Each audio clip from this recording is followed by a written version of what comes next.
Good afternoon, ladies and gentlemen. Welcome to session 2 of Asset Lifecycle Management, which is part of Pilog's webinar series. Uh, Before we go on with this session of discussions and trying to understand the data management for asset lifecycle and how it is really important to take it forward, uh, are you able to see my screen? Yes. Yeah, we can see. No issue. Okay.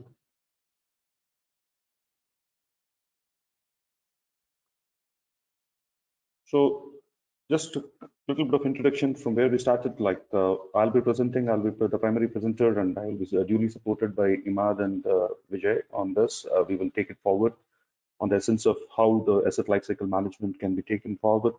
So just to start with a recap with what we had last week is in order to understand the way forward of how the assets are around us, how do we classify the assets.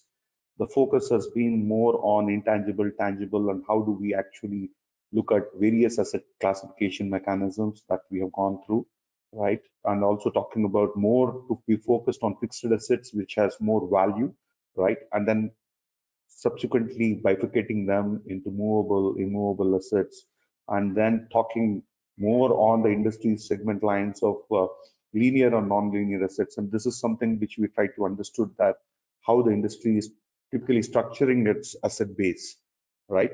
And then subsequently following that, we have understood that what are the challenges which a leadership of any organization, let it be at any CXO level, the executive management, or even the operations management looks at the data or the assets today, how the poor data is impacting the asset life cycle, right? And what is the way forward in order to look at from an industry trends of managing the assets effectively in terms of their performance, clearly articulating the KPIs and KRAs. How do we typically articulate what should be my various KRAs and KPIs for operational excellence, which has a tangible and intangible benefit linked to it, and how do we take it forward to the next level of operational excellence? This is what we have discussed.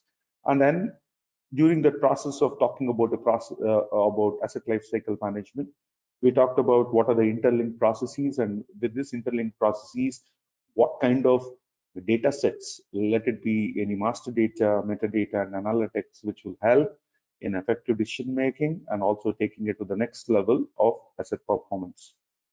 And when you looked at all these aspects, we also try to touch upon that what will be Pilog's framework of asset lifecycle management. How do we actually articulate it? How do we structure it in a phased approach, wherein we create the win-win situation for the business and our partners in order to see the realistic benefits being reaped on an ongoing basis. And then we had a couple of question and answers last week, and we could answer them. And with this intent, we move along and deep dive into the asset lifecycle management and the data importance around that. And that will be the focus, because assets are, once you create the models, it is very important that how you manage it effectively going forward. So in continuation with the discussion, we are talking about today, the focus of our discussion will be around the data management in order to endure the asset lifecycle management overall, right?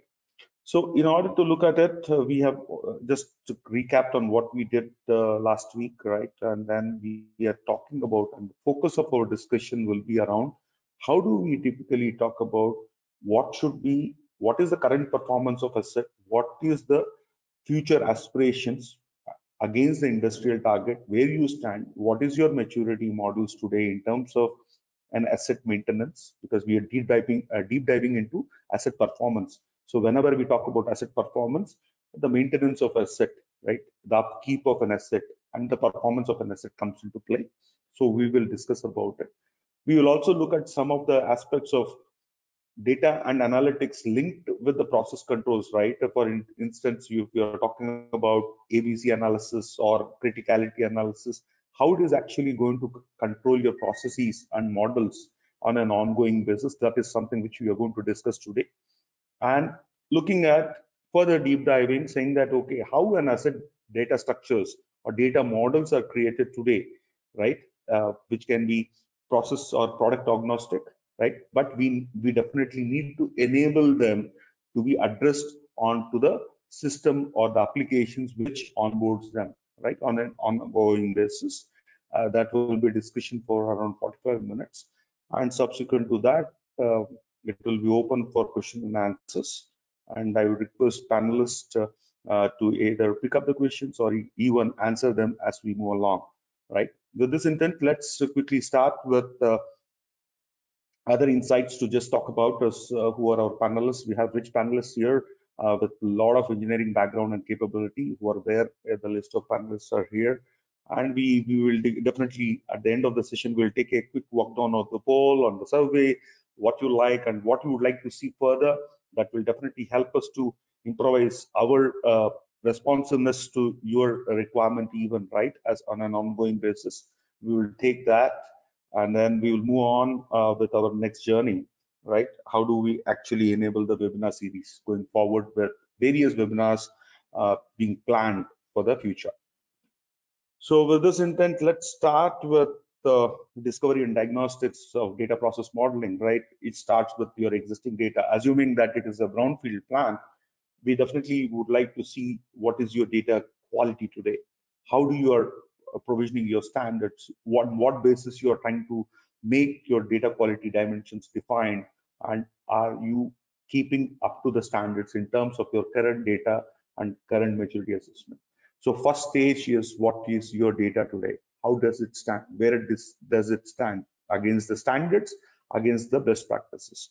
So that is something which we always look upon from a data quality perspective. This happens typically for brownfield, but if you're talking about greenfield, we come with the standards, and that standards becomes your base for your data reference in terms of how do you manage the data effectively. That is what we will look upon. Okay, moving on. Once the data is known, it is also important to understand the imperatives of data on the process control, and how do you actually look at the asset performance, right?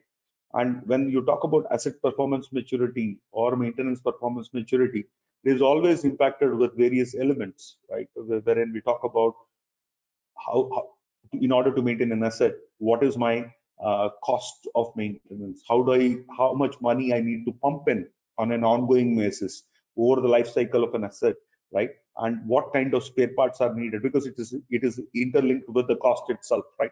MRO inventory, how much I should have the inventory today based on the current performance requirement, the design capabilities, and also looking at the futuristic requirement of plant operations, right? So we definitely want to look at that, and also looking at what should be my asset availability in terms of how much time it is kept, right? What is the downtime, and do I need to follow some governance and principles and compliances in order to meet the expectation of the industry and also your process standards?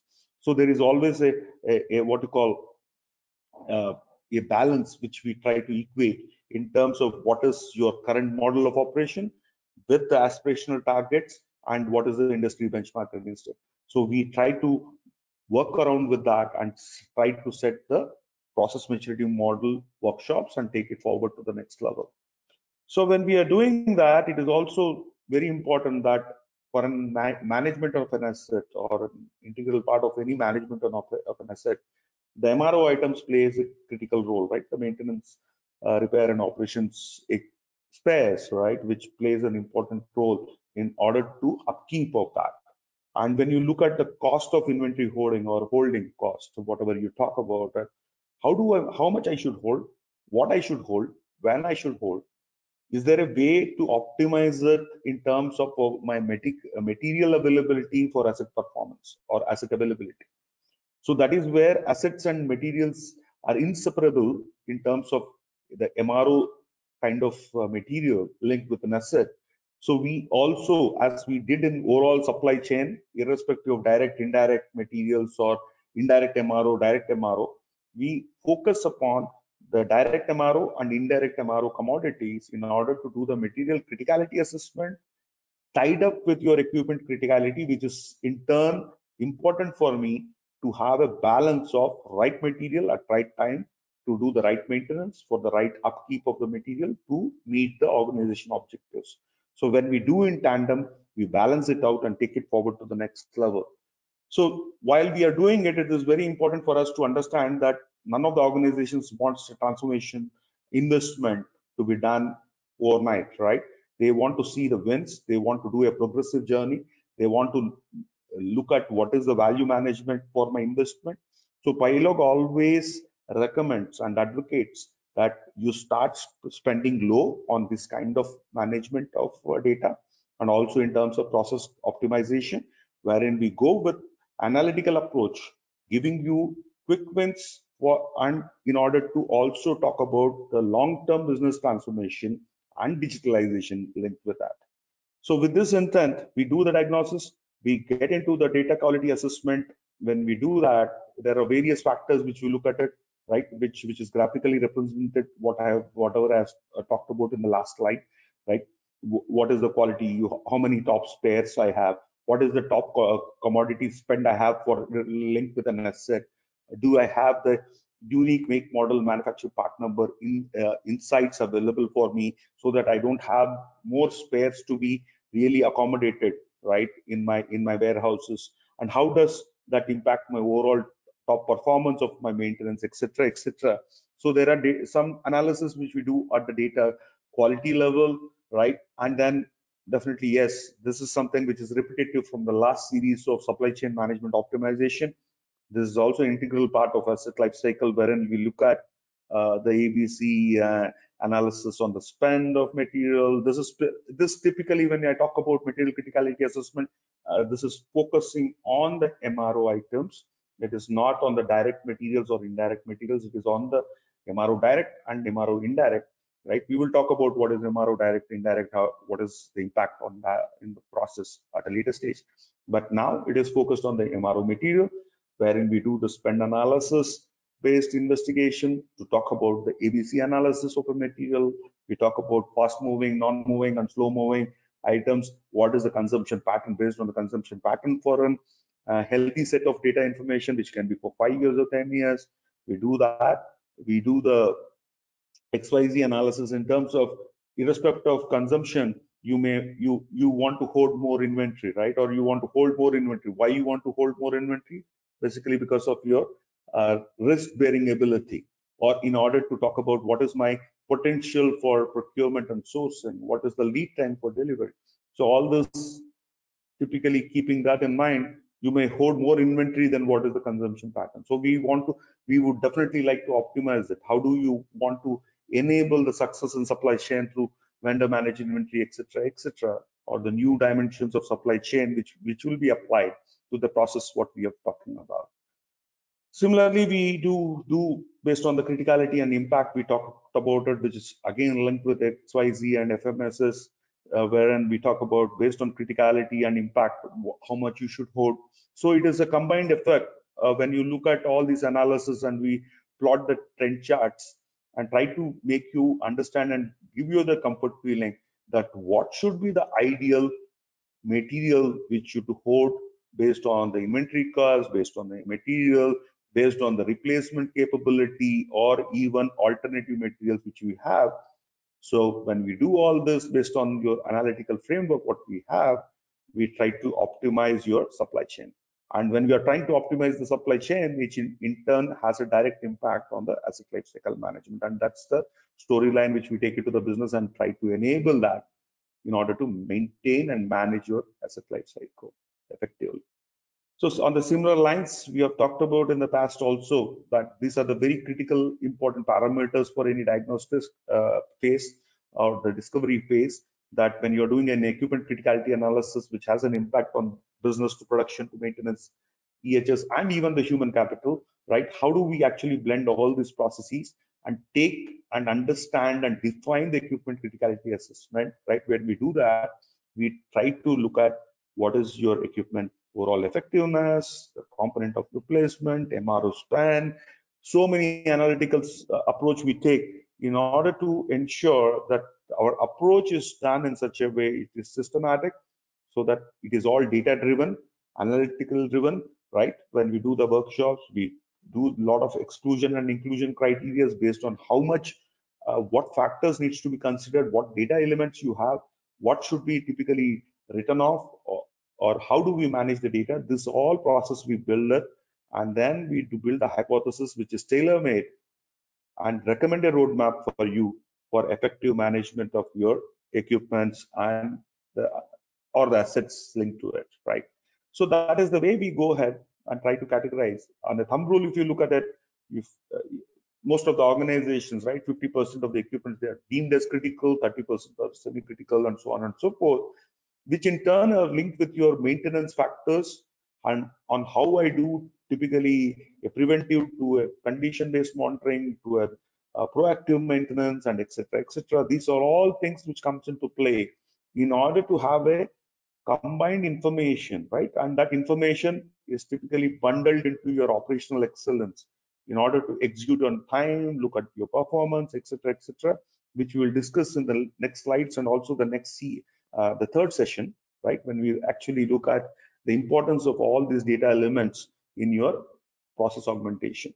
So with this, we move on to understand some of the decision-making factors. These are all graphical representation again, that how do I actually look at my material data or my health data, my operational performance data across the plants, across the warehouses, storage locations, etc., from a material perspective, and also the performance of my assets also. These are all something which are all sample data. This varies from process to process, business to business, but on a standard guidelines, these are all the things what we do, which will help you to effectively take the decisions. Okay, so just moving on, now we are deep diving onto the process, right? To talk about how do I actually look at from an organization perspective, how the asset looks like, how the data looks like linked with the assets, right? And what kind of information usually organizations look at, and how do we assist in doing it? If you look at the global organizations today, it is always a group of companies or the group of organizations with different what you call industry segmentation, because it's all with inorganic and organic growth which is happening. They will have diversified business. So that's basically has been the thumb rule today in the organizations when they grow. So when we look at it, we say that okay, looking at all the asset centric, okay, these are a few list of industry segments which are highly asset centric. Let it be from metal means when I say metal, it is steel, iron and steel, let it be aluminum, copper, or whatever industry segment we talk about, right? Let it be petroleum, petrochemicals, refineries, and whatnot, right from upstream to downstream. So all the processes we are looking at from that prerogative. Then we have telecom industry, mining, and all this automobile, right? So it is a diversified industry having different process segments also. There's some may be continuous manufacturing, some may be discrete manufacturing, some may be a combination of both.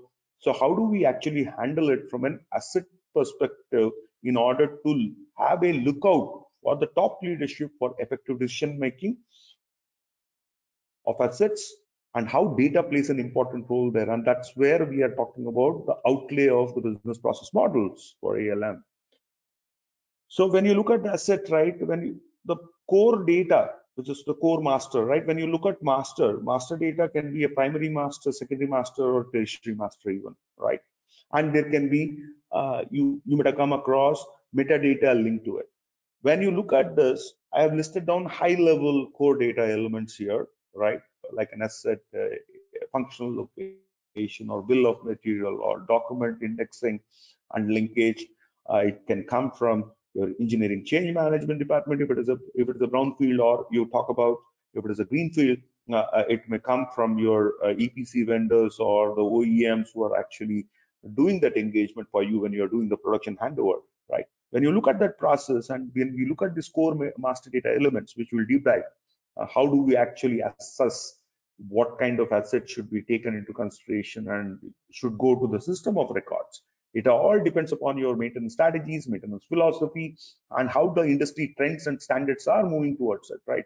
And also taking into consideration your appetite for asset management, asset replacement, and also looking at your return on investment from the business case perspective, what is your internal rate of return, and overall total cost of ownership, how do you actually want to manage it. So it all flows down from the data, and the control is provided with these insights from the data elements. So when you look at the core master data and then try to look at how this core master data is controlling the ancillary data and the business processes augmented right around it, the first and foremost thing which comes into my mind when I'm talking about asset life cycle is, what is my maintenance strategy, right? We will discuss in detail, but this is just an overlay or the outlay of it. Whether it is a run to fail, to have preventive maintenance scheduling, to have predictive maintenance, is condition-based monitoring, how a proactive maintenance is all about, what is the proactive maintenance all about. So these are the industry trends which we look upon and manage the strategies effectively based on the category of equipment, based on the category of assets what you have, right? And how do we actually blend it in order to keep on reducing my maintenance cost and meeting the overall KPIs and objectives which we have seen in the last week's discussion, that what should be my MTTR, what should be my MTBF, what should be my equipment availability percentage, what should be my OEs, etc., etc. So this is a blend, and this is the primary information which actually guides our processes and also what kind of data sets and models we should have. So as we move along, we talk about, once you have a maintenance strategy put in place, you come up with, yeah, what is my maintenance item? Is it really run to fail? Then it is not my maintenance item, right? Because I'm not maintaining it, I'm allowing it to fail.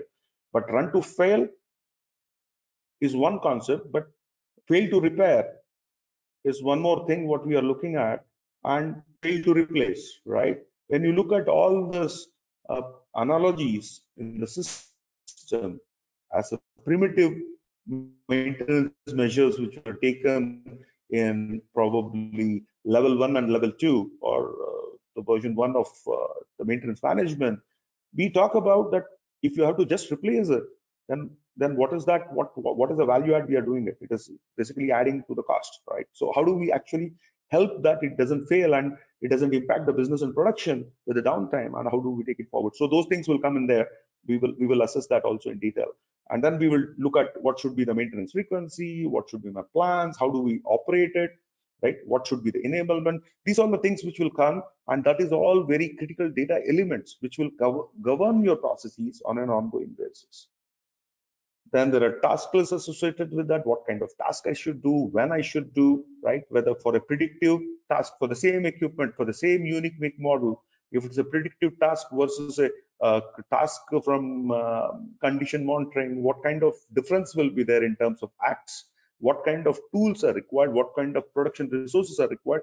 What kind of human capital is also needed, right? You need trained and skilled people in order to operate certain specialized equipments, right? And also understand the analogy of the outcome from those instruments or equipments which are doing the measurement. So we will try to understand that, and we formulate that as a process when we are going in with our customers. Then on a regular basis, when they also look at what, if it is a predictive maintenance or a condition-based monitoring kind of system, where should be my measuring points? How should I count it? What are the counters associated with that? What are the attributes, right, associated with that in terms of the value management? That what should be the range of temperature, right? What is the allowable range? What is the range which always gives you a caution or an alert or a warning? Or what is the range in which we need to take some really predictive actions towards it, right? So there are various aspects which we'll discuss when we deep dive onto the slides today, right? And then we'll talk about the risk-based investigation, root cause analysis, etc., which is a modern way of looking at asset performance and asset management that we will see in session 3 as we move along into the next series. And then looking at more extensive way of doing the analysis of root cause and etc. I need to know the failure codes, cost codes, resolution codes, right? Which will give you a ample analytical data of talking about a failure of a particular equipment or a set of equipments or an assets. How do I actually manage it? Am I having the right material to manage it, right? So these informations will come from there based on industry recommendations. That is one is coming from the OEMs, one is your experience, and also how the industry is using it in the similar industry domain. Once you try to talk about it and try to imbibe all these control factors of data, metadata, right, into your business processes, which is typically talking about your maintenance, work order maintenance or clearance management, right? Work clearance management or your execution, order execution, etc., which are the core processes related with maintenance. How does it actually impact and control effectively?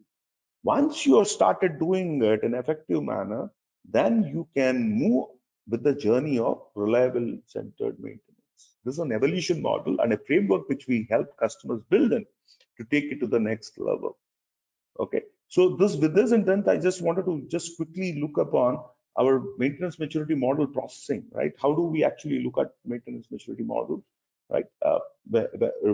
Which we have discussed, like right from your acceptance level, unacceptable level to the aspirational level. We do the initial assessment, set the targets, and move on to the next level with various parameters which we have talked in the earlier slides, right? Which is inter-process dependent, and also which is cost imperative, which is definitely cost imperative, which is very important for asset management. So our asset performance maturity models, right? How do we start assessment? If you look at that process, right? If you look at that process, it is staggered and a very structured approach, right? Right from your premature assessment, what we look at from your current SOPs, check manuals, level of automation also is important for asset performance, to your futuristic standards of getting into process excellence, right? Let it be through Internet of Things, machine learning, artificial intelligence, focus on the impact of asset life cycle on the overall business process. There's an emerging curve, right? Right from you first know where you stand in terms of your premature or the initial models, and then you define based on the standards, what are the industry standards. We try to align it to the industry standards, then try to look at your compliance and measurement also, because once you define the SOPs and standards, it is always important and imperative for organizations to measure it effectively on an ongoing basis, and then optimize your future strategies and roadmap in order to evolve it on an ongoing basis. And this is very important for us on an ongoing basis, because Pilog always talks about value management in terms of delivery, in terms of customer success. So we make this enablement in such a way that for the future journey, for your transformation in your business strategies, in your maintenance strategies or asset performance strategies, and taking it to the next level of automation, bringing in more what you call innovation in your processes, not just on the operational level, but also in terms of the data capturing from various uh, manufacturing excellence systems, level 1, level 2, or your SCADA, DCS, and how do we integrate it with ERP, when and how I should take the data, what should be the realistic information to be available for the effective decision making at the leadership level. All those things will evolve as part of our maturity performance model maturity assessment and our roadmap. Okay. Now, these are the things how we do, right? As I discussed, I'll just pause in for a minute here, wherein we look at the asset performance dimensions in terms of the analytics, process governance and controls, reliability and performance of the equipment on the floor, right?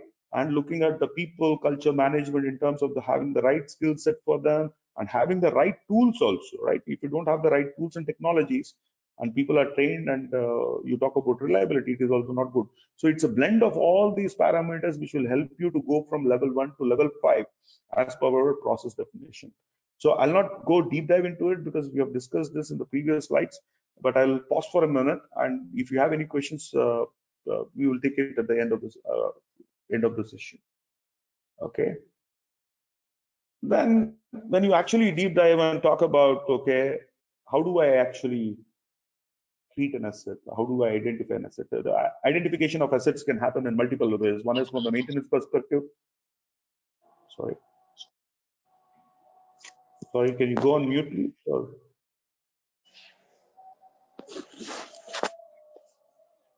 Hello. Thank you. So when you look at the asset perspective, right, you have the financial assets and also the assets which is for the operations perspective. So here, when I talk about equipment, tag, extraction, and create, I'm more focused on from an operations perspective, which is linked with your production and your maintenance activities. So how do I define an asset? Typically, an equipment, right? How do I extract a tag from the various components of tag extraction, which we are looking at here? Let it be your piping and instrumentation diagram, electrical wiring diagrams, and etc., etc. This may come from your EPC vendor, right? Or this may come from your engineering change management and control, depending upon whether it's a greenfield or brownfield. How do I actually look at my database? How do I typically identify what are the potential equipments which I need to list it, and then classify whether they are maintenance items or non-maintenance items? If they are maintenance items, how do I need to treat the data? If they are non-maintenance items, how do I need to treat the data? What should be my estimated count? Because this becomes a base for any organization to assemble or organize their footprint of asset lifecycle management, right? So when you look at it, it is all linked, because if you look at all the master data objects which will come later, is all linked with your equipment tagging and extraction list, because that's very critical. It's all hovering around your equipments, right, or the tags which you are looking at as unique. Now, there is a thumb rule. If some of the customers comes back to us and they say that I don't know the equipment count exactly, because some are there in your ERP, some are not there in my ERP. How do I go ahead with that? Or in some cases, the EPC has not given you the documents in terms of greenfield. How do we start approaching these projects? Because the data and the EPC design should go together to the build of the ERP application, which in turn is going to do the process control for the future when you get into operations. So how do we do it? We do have a T-shirt based sizing, right? Which we always formulate, and we have our internal mechanisms of doing it. These are all high level ratios and mechanisms based on which we say that for a particular document which we have, let it be PNID, EWDs, all these drawings and manuals what we have, there will be approximately 45 tags which can be extracted, and which tags can be extracted, which tags to be excluded is part of our assumption list. I'll give an example. For instance, non-control walls, right? Smaller than 2 inches or 4 inches are not to be extracted as equipment tags. Or you're talking about street lighting or the air condition in your office area, not into the plants, but in your office area, you don't want to give each AC machine as an individual tag. So there are various mechanisms in which we optimize the count which should go into the ERP. That's what we talk about. And if that information is not available in terms of the data management to meet your standards of master data, we either do the plant walk downs or we do the sourcing from various information available from the equipment itself to build the master data for you. And that is the starting step for any PM projects, right, related with data or metadata. Then moving on, we do have a process of how do we collate equipment bombs, FLOGs, what is the process flow, how do we do it? And that's what I was discussing earlier, the equipment, materials, bombs, FLOG master data, etc., etc. This goes through a channel of funneling technique, okay, wherein we identify what is the data which is important for us. What is the reference data, control data, which is required from an organization standards, industry segmentation. We identify the data sets, bifurcate the data, we do the data health assessment, improvise the data quality. How do we improvise the data quality? If the data quality is not there or the completeness is not there, we either go through the linked documents and enrich based on the documents. We do the web sourcing based from the right OEMs, OPMs, and other manuals, or we do the plant walk down, which will help you to get near to 100% complete information for a qualified master data, which we talk about here. Okay, and always these are the industry benchmarks and the trends which we have seen, right? If the data is good, if the quality of master data is good, your asset performance automatically improves, and the cost reduces by 2.5 to 5% directly. It's a direct, tangible benefit which you have seen based on various aspects which we have talked about here, right? Let it be cost reduction, inter-process dependencies, or adherence to schedules and standards. These are various aspects which you will get as a benefit when you are having the right data set into your assets going for your operations, right? On a similar basis, it's also important to know for the maintenance of an equipment, right? It is very important, or an asset. It is very important to know that what should be done on that asset. What is the recommendation from manufacturer? Is there a change in the design what I have done to the equipment on an ongoing basis for brownfield? How do I typically link the document? What kind of information will be required and important for the maintenance and operations for the upkeep of the equipment or the instrument, whatever is there under consideration, right? So what we do is we do have a structured mechanism. Either we take it from the EPC vendors or from you can say engineering change management team, right? You will have the ECM teams in your organization post handover from the EPCs. So these we'll take the data, and that data will be put in the DMS system, a document management system. It will be indexed and linked in order to have the right ratio of information. Then you will ask how many data elements you think or foresee that it should be linked to an equipment. We see for a unique make model equipment, right? Because in an industry, one motor of the same capacity, same unique make model and manufacturing part number can exist in multiple locations. So for a unique make model of instrument or an equipment, we recommend always 4 to 6, and this is also an industry trend, that what all documents you will attach. Okay, I'll attach a PNID, I'll attach a manual, instrumentation manual, there will be an operational manual, there can be an electrical wiring diagram, instrumentation wiring diagram, based on the equipment category and the industry requirement. This is a thumb rule. This is again for t-shirt sizing, what I talk about, around 1:4 or 1:6. So there'll be 4 or 6 documents per a unique equipment, which will be linked and indexed for you. That will be helpful for the maintenance and the operational excellence of the instruments, that nobody should look at. If they are looking at a task list, and the task list has a relevance to the equipment data sheets, right? And where you will go for equipment data sheets, it has to be linked with your equipment. They cannot go and search for the manuals later, right? So we do that integration and also enable the IoT for doing the on-field jobs also. This will help the performance and productivity of the operational teams.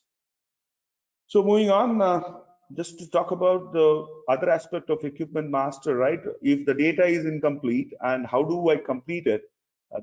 This is one of the formulation mechanism to make it qualified master data, which we have seen it in the previous slide also. It's a kind of a repeat, but this is one of the offshoot work.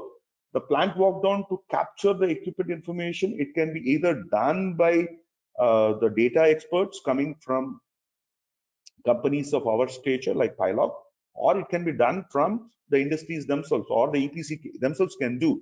But they have to have the right information for getting this qualified master data and the reference data in order to upkeep of the equipment.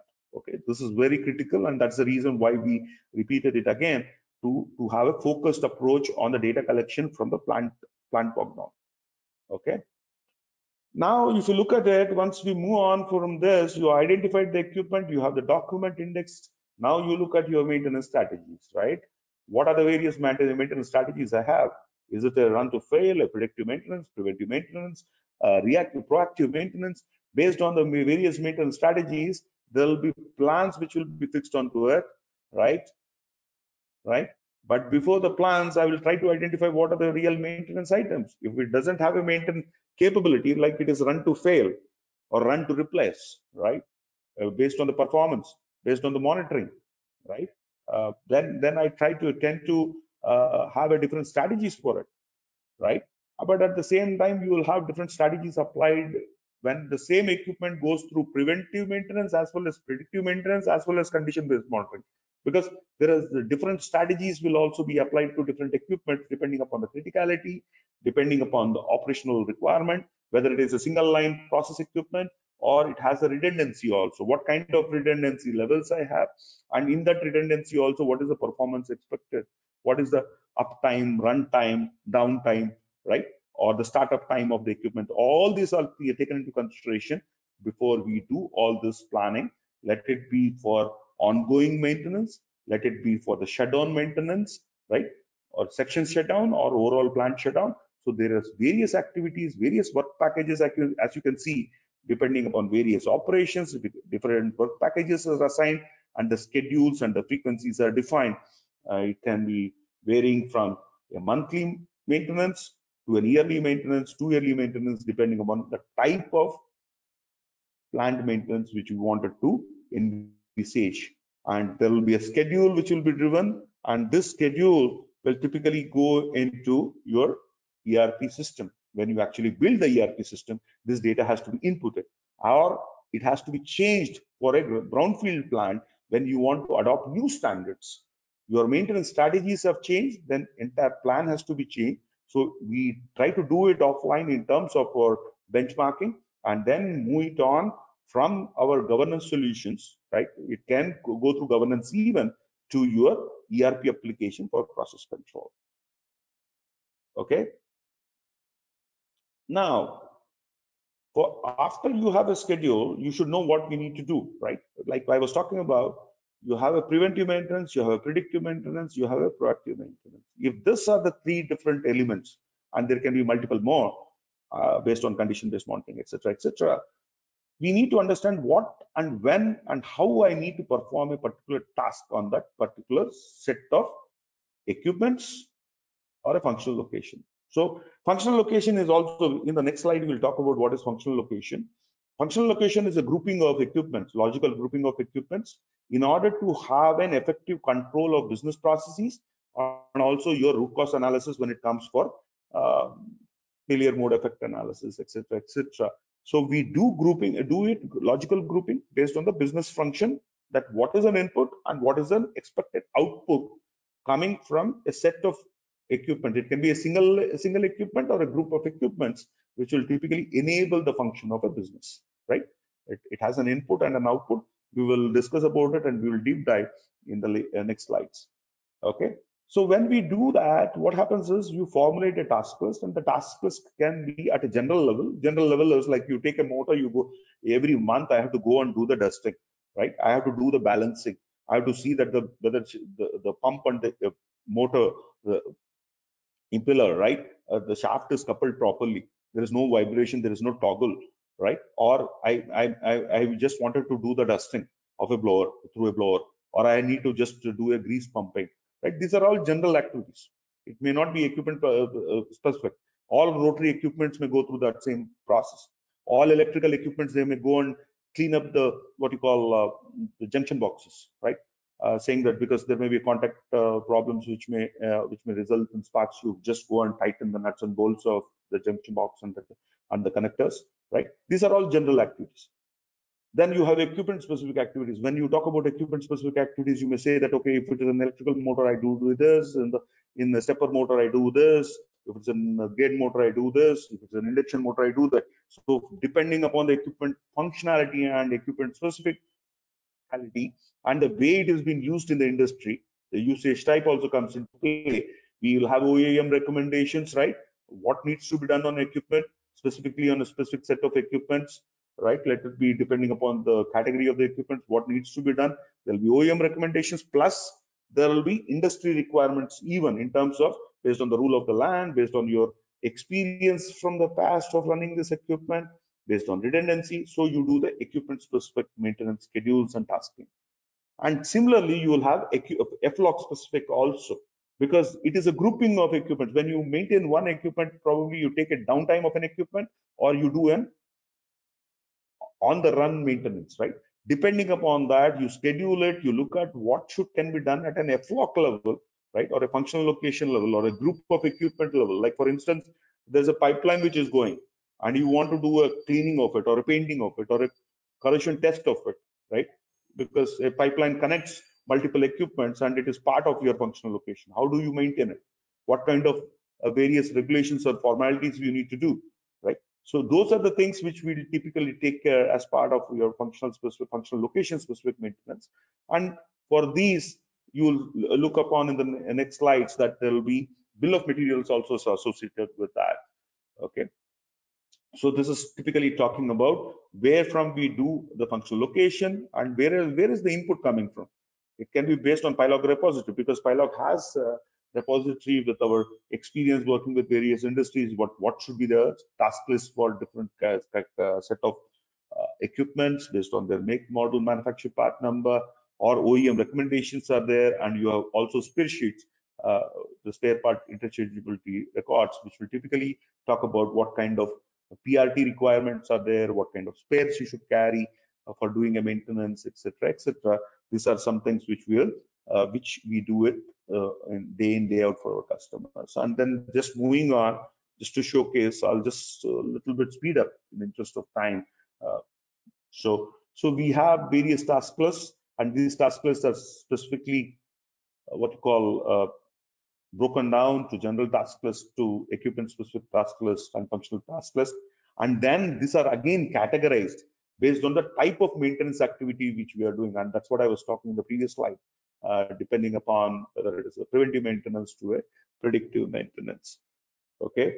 So this is what I was talking about, the functional location, the formulation of functional location, how we do. It is actually, it's actually a process-driven approach, right? If you look at from a process standpoint, from various high-level sources, the L0 source, let's take on production planning and execution. Your production planning and execution will typically look at a level 1, talk about a water treatment plant or a water transmission system, raw water transmission system. If you look at that kind of models at a process level, what we are looking at a functional location to treat a water, right, a production water. What are the kind of equipments linked to it for getting that output? What you're getting, the input for that is a raw water, and output is a water which is treated from production, right, which can be discharged to the environment without any environmental, what you call, imbalances, because there are norms set by the industry that this much only you can dispose of sulfur, this much only you can dispose of XYZ, right?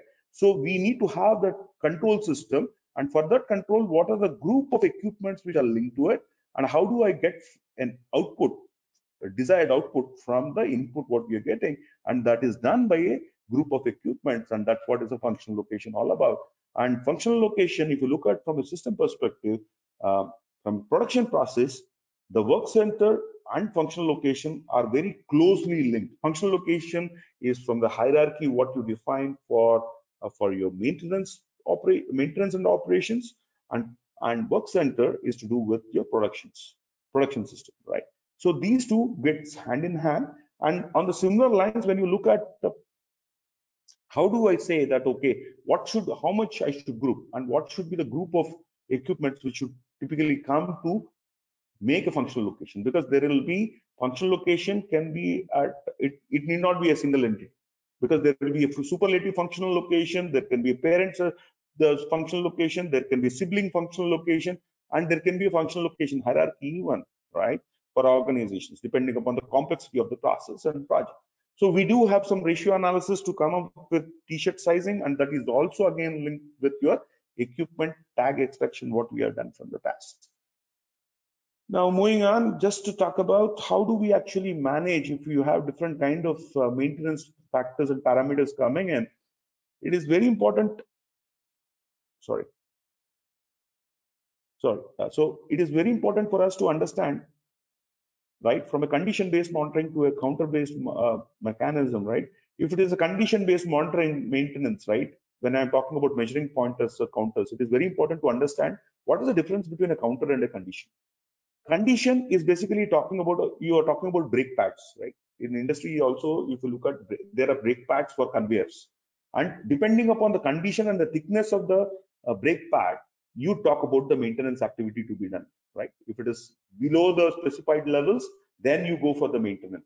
So it is a condition-based maintenance which we talk about, and that triggers a maintenance work order in the system, right? And that data and the data attributes, which is a metadata linked with that maintenance activity, has to be maintained in the system as part of your measuring and counter parameters. But there is another maintenance system which we talk about counter-based, depending upon the usage, which you can see, or you might have seen in the airline industry, right? Depending upon the class of maintenance or the flying hours of a jet, right? They go through a maintenance activity as class A, class B, class C, or processes, which is actually getting into how much time and what kind of processes you need to look upon, right? And very important answer, you can very important thing which you are talking about is how to measure, where to measure, when to measure, and how to measure are going to be very important.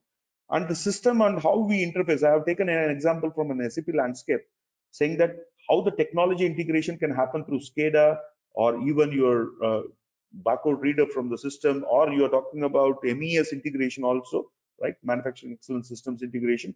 How do you actually integrate with your plant maintenance or asset management system of SAP? How do we actually interface it? These are the things which are going to be critical in order to ensure that the real-time data is captured, analyzed, and the effective decisions are taken on the processes in terms of planning as well as execution of maintenance works orders. So I'll quickly go on here and try to cover up on the bill of materials, right? And the bill of materials, again, you have a different type of bill of materials for organizations, which is a critical master data for the matter of fact, which has material BOMs, equipment BOMs, and functional location BOMs. What is a material BOM? A material BOM is a bill of material for a material itself. For instance, you're doing a value addition or a subcontracting order. People who have come from SAP background, they understand it. If I want to make a shaft and I don't want to buy it from the market, right? What I need a SS rod, stainless steel rod of different grades and make. Then I need a tapering system in order to ensure that the tapers or the curvilinears for the shaft are built, right? I need a CNC machine or a lathe to do it. I need typically drill bits in order to make the drilling and typically making the composure of the shaft itself.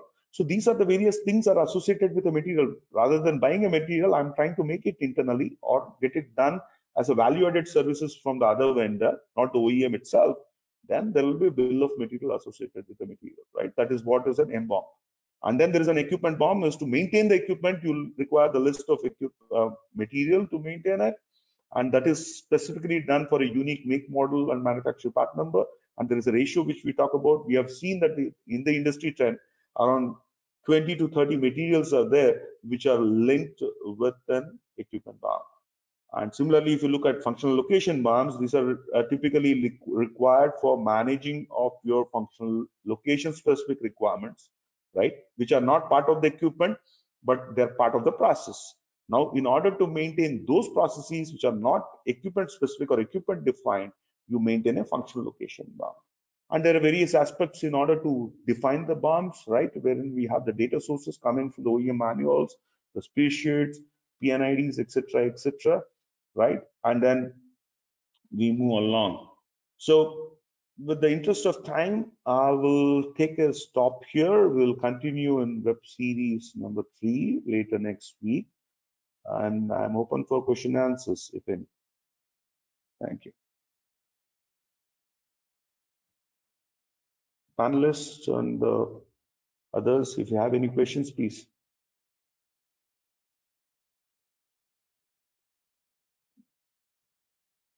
Yes, Ram, Hello? just I want to ask one of the question. You highlighted saying the t-shirt sizing. We need to understand, you are mentioning this t-shirt sizing for estimation.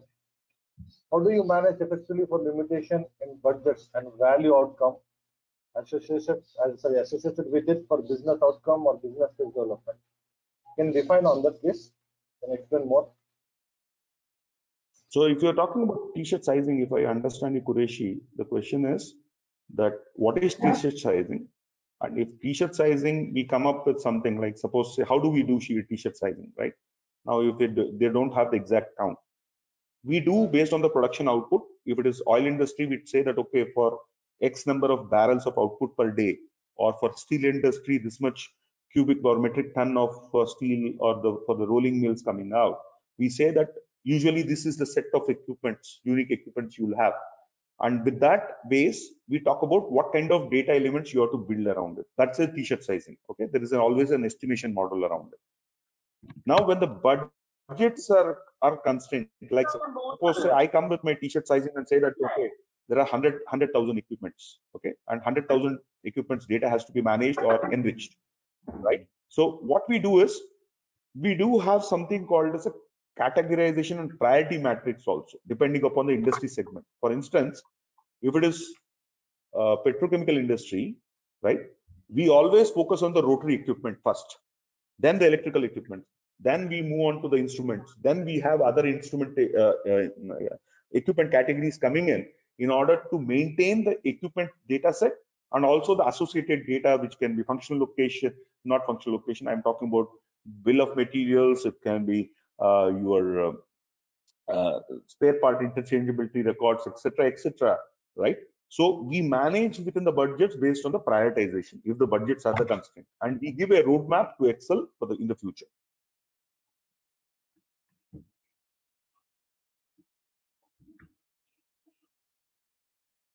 Hi, Ram. We have another question that came in, which says how your proposed documentation of document indexing is different from document management and engineering change management or PLM. Will it be same repository or different? Ideally, it should be the same repository, but usually what has happened, what we have seen from our experiences, the engineering change management and the design, when they have done it, and updates when they are done in the system or on the real time, there is a slight gap. Usually they are not in tandem. So we always recommend that the PLM ECM systems, which is the system of records for most of your engineering change or the equipment performance, visibility, and all the other information available right from the OEM stage to the operational stage. We would always recommend one system. If there is a gap, we will help them to plug them. That is our approach.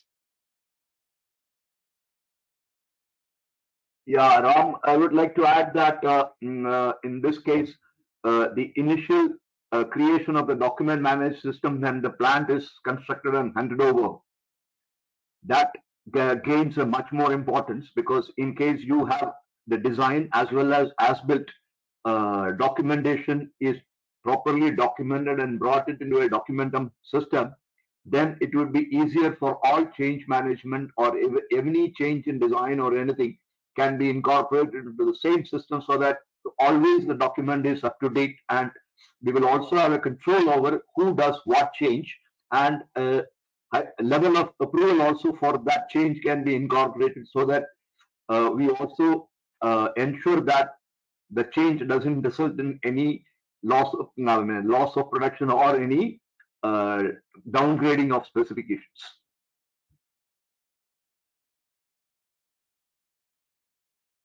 Right.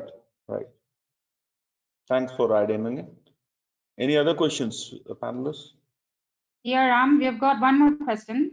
What is optimal maintenance plans and frequency? Is there an industry benchmark? How does Pilog handle their clients across?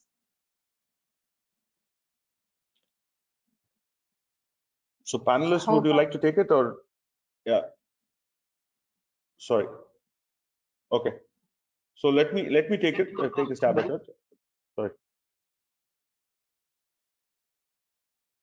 Can you repeat the question once more, if possible? Yeah, sure. Samira. So it says, what is the optimal maintenance plans and frequency? Is there any industry benchmark? How Pilog handles it across the clients? The maintenance schedules at plants generally depends upon 2 or 3 parameters. One will also depend upon the equipment manufacturer's recommendations or any compliance requirements, like we said, aircraft A, B, C check. They are mandatory that every hours of flying it has to be done. And there are also other regulatory requirements that you must check your, say, pollution control every say month. So all based on the maintenance philosophy which has been provided by the equipment manufacturer, and also the compliance and regulatory requirements. And the third one is your own what you can say past data. In case you find that the equipment has been failing, on a regular basis due to a breakdown, then you should say that, okay, I must keep this equipment under check, and thereby the plan should be prepared accordingly. It could also be linked to what we call as the production schedules. In case we have the production schedule coming up, then we may also say that our production schedule demands that we cannot take a shutdown during this period. Then we will also look at that, what kind of period is suitable to reduce the production losses. There are various parameters which can be considered to make this plan.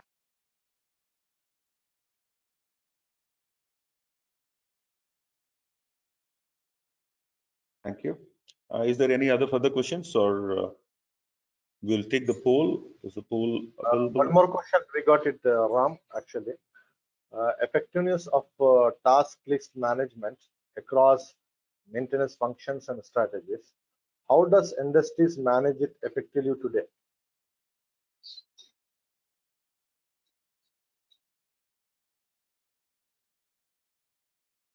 Can you repeat once more?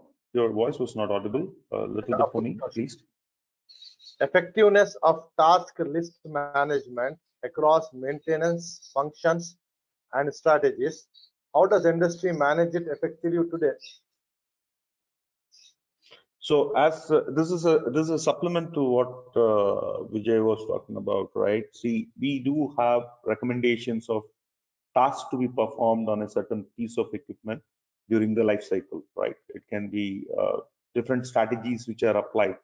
Let it be from run to fail, which is not a notion today, but some of the instruments go through that process, run to fail, but they will have condition monitoring done on the regular basis, that they don't really allow it to fail today, but they will do a replacement of the spare based on the analysis. Like, for instance, there are various equipments which cannot be repaired today, right?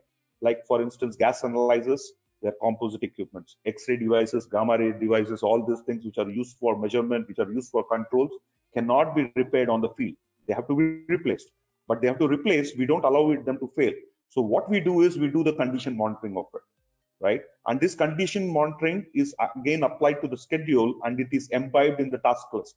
So that is a scientific approach. That's what we said. The task list management is always a scientific approach, and the strategies and volumes of the task list, depending upon the strategy applied onto the equipments on a particular life cycle span, is linked, and that is taken into your maintenance plans and maintenance frequencies. And that's where we manage it effectively, that the plant doesn't come to a standstill, and the equipment availability always is on the higher side, right? So we look at the benchmark standards of the overall equipment effectiveness and availability and the statutory requirement in order to formulate and structure all these processes. Mr. Vijay, you want to add anything on to it, or that's it? I think you have covered it well. The one point which, of course, it is not exactly related to this, is when you are creating the master data, a proper hierarchy for the functional location, which will specify that which is an equipment unit and which is a maintainable equipment and which is a replaceable equipment. That will also help your what you call as the plan, because as you mentioned earlier, we know whether it can be repaired or not, whether it could be replaced or not. Based on that, you could also plan for the maintenance. So that could be another addition which can be, that is a structured functional location hierarchy with the boundary levels. That could be considered as one of the requirements for structuring the master data for the equipment.